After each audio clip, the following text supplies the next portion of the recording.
با سلام خدمت دانشجویان گرامی. اگر که به خاطر داشته باشین ما راجع به مبحثی به اسم مخاطرات پایپلاین صحبت کردیم و گفتیم که در پایپلاین ها ممکنه با مخاطرات مختلفی روبرو بشیم، از جمله مخاطرات ساختاری، مخاطرات داده‌ای و مخاطرات کنترلی.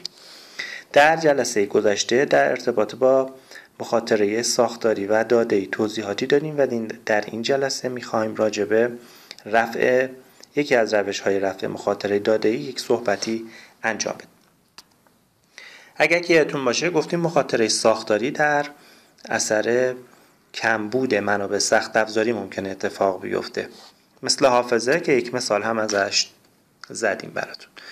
و مخاطرات داده‌ای در اثر وابستگی بین دستورات ممکن اتفاق بیفته که اومدیم گفتیم دو نوع مخاطره داده‌ای ممکن اتفاق بیفته، یکی رید افتر رایت هست و یکی هم رایت افتر رایت هست که توضیحاتش رو خدمتتون گفتم و در قالب یک مثال هم توضیح دادم و گفتم مثلا اگر که ما دو تا دستورالعمل داشته باشیم که دستورالعمل اول رو با I1 و دستورالعمل دوم رو با I2 در واقع نشون بدیم، گفتیم که اگر اینها بدون حالت رفع مخاطره وارد پایپ بشن ممکنه که قبل از اینکه مقدار R1 توی مرحله اول آپدیت بشه ما توی مرحله دوم بخوایم ازش استفاده کنیم ولی از مقدار قدیمی R1 استفاده میکنیم. حالا اینجا میخوایم راجع به یک روش رفع مخاطره داده‌ای صحبت بکنیم. روشی که میخوایم راجع بهش حرف بزنیم روش بار کردن با تأخیر هست یا دیلی لود هست. این روش یک روش نرم افزاریه. برخی از کامپایلرها سعی میکنن با جابجا کردن دستوراتی که به هم وابسته هستن را از هم دور کنن و بین اونها دستورات دیگه قرار بدن به طوری که منطق برنامه تغییری نکنه. خب مثال جلسه آخر رو یادتونه که دو تا دستورالعمل بود، I1 و I2. اینستراکشن اول، اینستراکشن دوم این بود. فرض کنیم که در ادامه دستورات I1 و I2 دستورات I3 و I4 هم وجود داشته باشن که این دستورات I3 و 4 و I4 این خاصیت رو دارن که نمیخوان از مقادیر مرحله قبل استفاده کنن. داره اینجا توی این مرحله داره از ثبات R3 و R2 استفاده میکنه مقادیرشون رو که توی مرحله قبل تغییری پیدا نکردن، یا توی I4 داره از ثبات R7 و R8 استفاده میکنه که بازم توی حالت قبلی تغییری نکردن. پس بهتره که چی کار کنه؟ بیاد این کار انجام بده.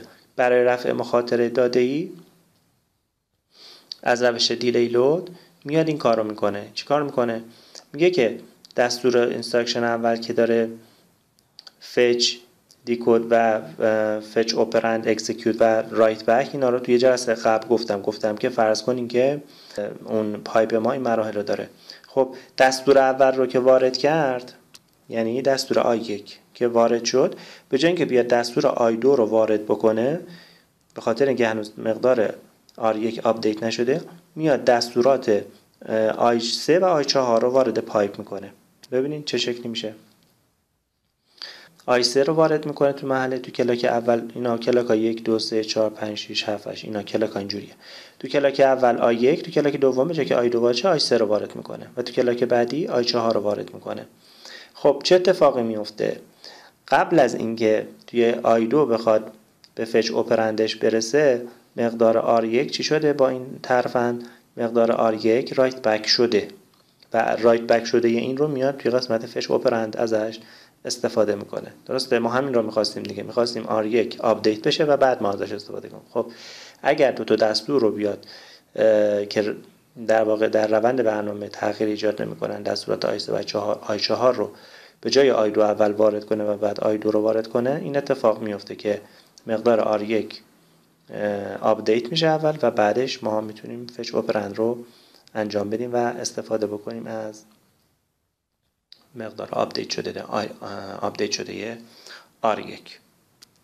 حالا اگر که کامپایلر نتونه دستوراتی مثل I3 و I4 رو پیدا بکنه که بین دستورات I1 و I2 قرار بده، خب میاد چی کار میکنه؟ فرض کنیم ما فقط هم دستور I1 و I2 رو داریم و دستوری هم پیدا نکرد که اگه که بین این دو تا دستور قرار بده روند برنامه رو تغییر نده. میاد از دستورات نوپ استفاده میکنه. یعنی چی؟ اینجا نوشتیم اگر کامپایلر نتونه دستورات مثل آی3 و آی4 رو پیدا بکنه که بین دستورات آی1 و آی2 قرار بده، بین اونها به تعداد لازم دستورات نوپ یا نو اپریشن استفاده میکنه. نوپ، حالا ما اینجا اختصارا نو اپریشن رو می‌نویسیم نوپ، دستوری که همه مراحل پایپ رو طی میکنه ولی عملی در اثر آن رخ نمیده. در واقع پایپ رو چیکار میکنه؟ نوپ که اجرا میشه هیچ اتفاقی نمیفته. فقط تنها اتفاقی که میفته این هست که انقدر تأخیر ایجاد میکنه که و بعد آی2 رو وارد پایپ میکنه که مقدار R1 آپدیت بشه، در اینجا رایت بک شده باشه و بعد که میخواد فچ اپرند بکنه و مقدار R1 رو در واقع بکشه بیرون، چیکار کنه؟ مقدارش آپدیت شده باشه که ما از مقدار آپدیت شده R1 چیکار میکنیم؟ استفاده میکنیم. پس بین دستورات I1 و I2 از دستورات نوپ استفاده میکنیم. خب یه روش دیگه هم هست. این روش سخت افزاریه، اسمش اینترنال فورواردینگ یا اپرند فورواردینگ.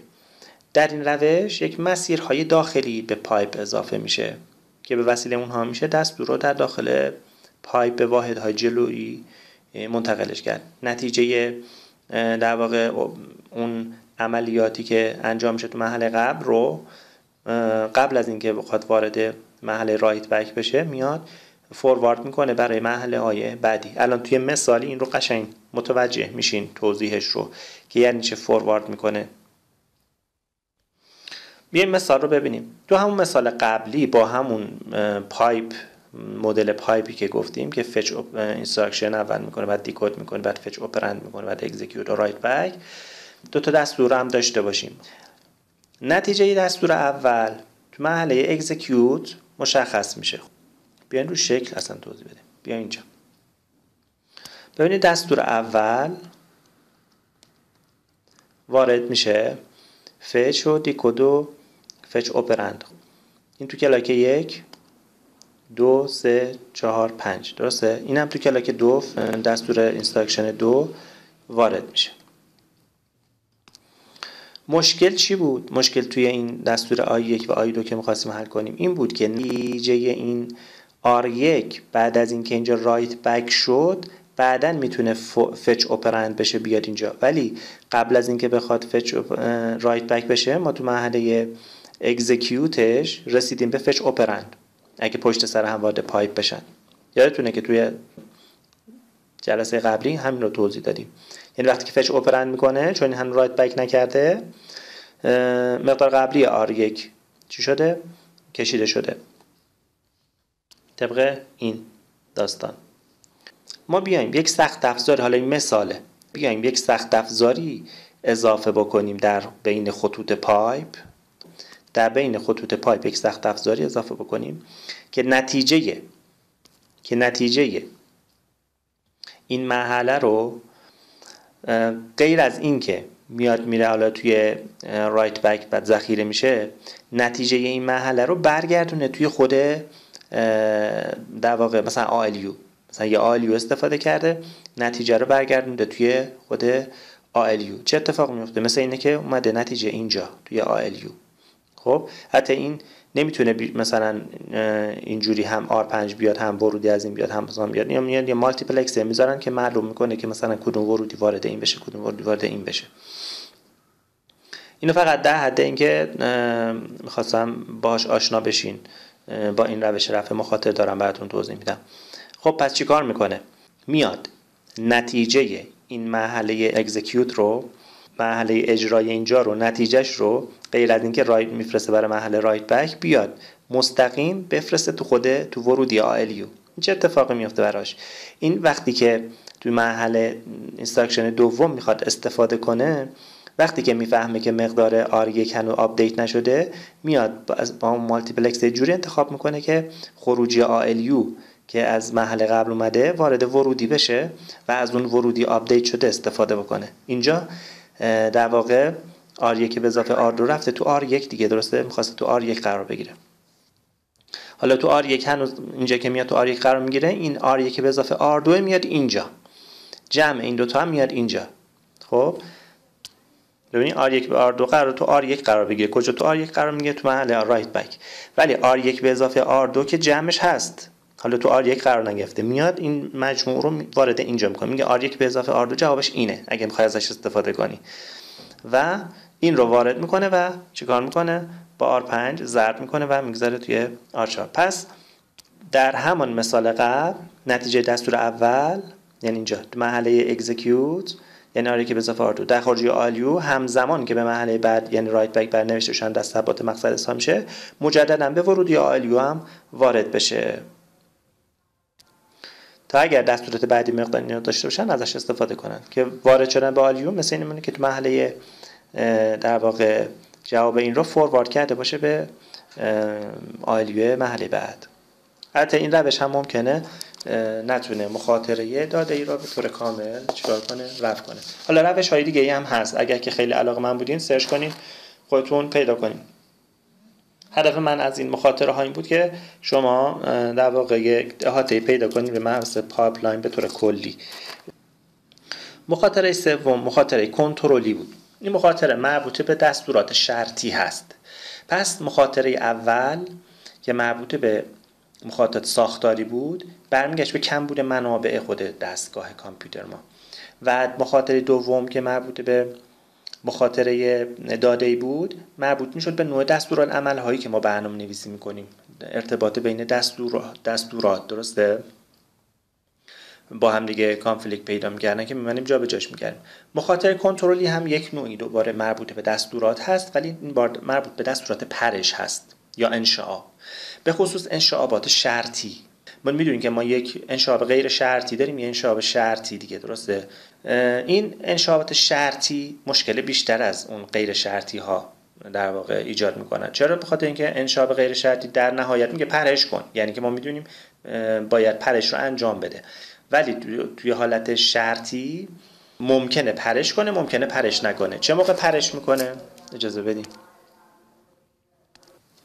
بسخواهی میکنم بچه ها به خاطر صدای نویزی که اومد من این رو قطع کردم مجددا. خب گفتم براتون که مخاطره کنترلی مربوطه به دستورات پرش هست. دستورات پرش شرطی یا پرش انجام میشه یا پرش انجام نمیشه، دو حالت داره. ولی توی دستورات پرش غیر شرطی در نهایت پرش انجام میشه. خب فرض کنین که حالا تفاوتش رو میگم چه مشکلی ایجاد میشه، کجا مشکل ایجاد میشه. فرض کنین دستورات پشت سر هم دارن وارد چی میشن؟ پایپ میشن، و در بین آنها یک دستور انشعاب شرطی وارد پایپ میشه.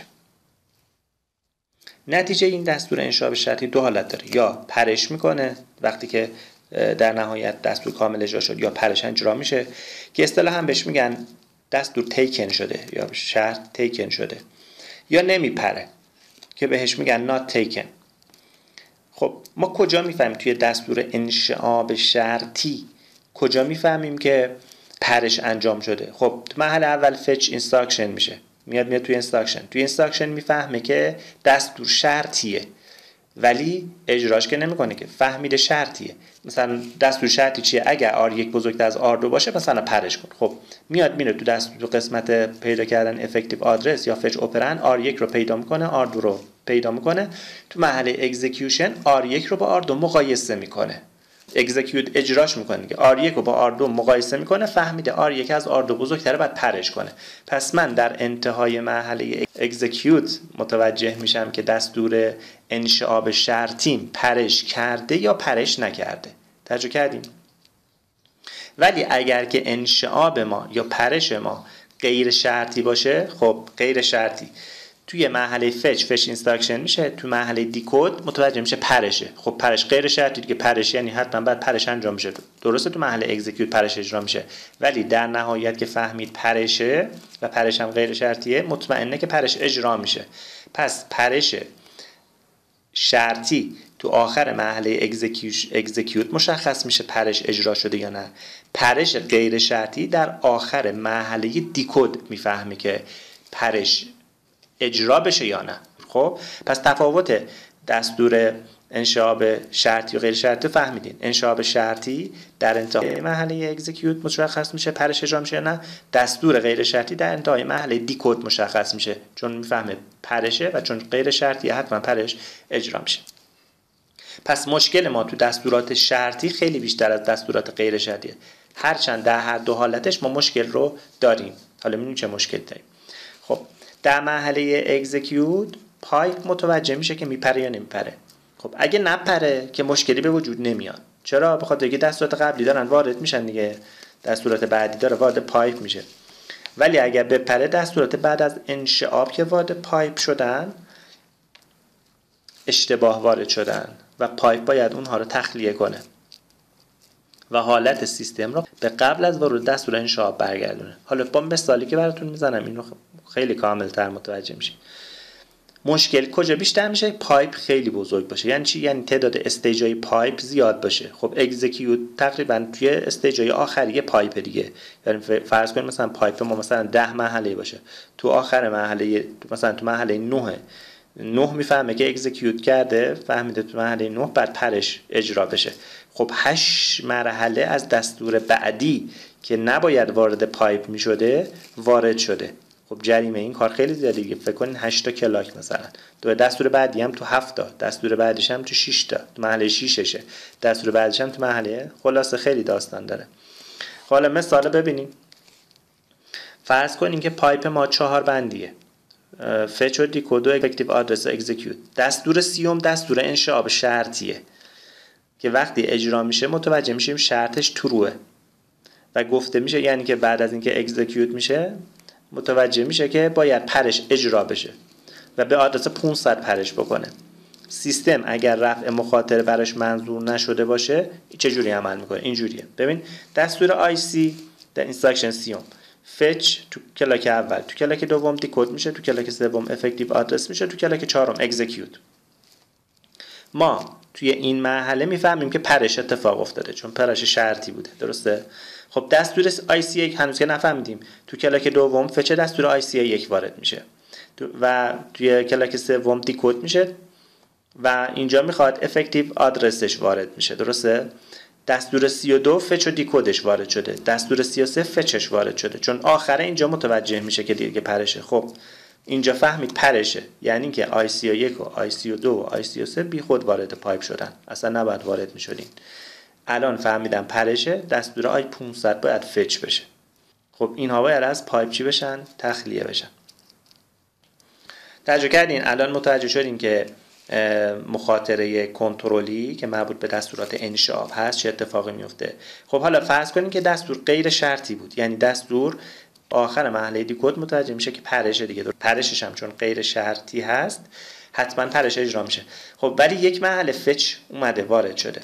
تو دستورات پرش غیر شرطی ما بهتر هست که به جای اینکه تو آخر مرحله دیکود بفهمیم یه روشی رو پیدا کنیم که تو آخر مرحله فچ متوجه بشیم که دستور پرش بوده، پرش غیر شرطی بوده یا نه.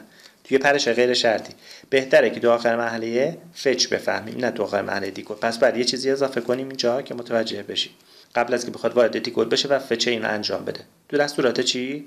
پرش غیر شرطی.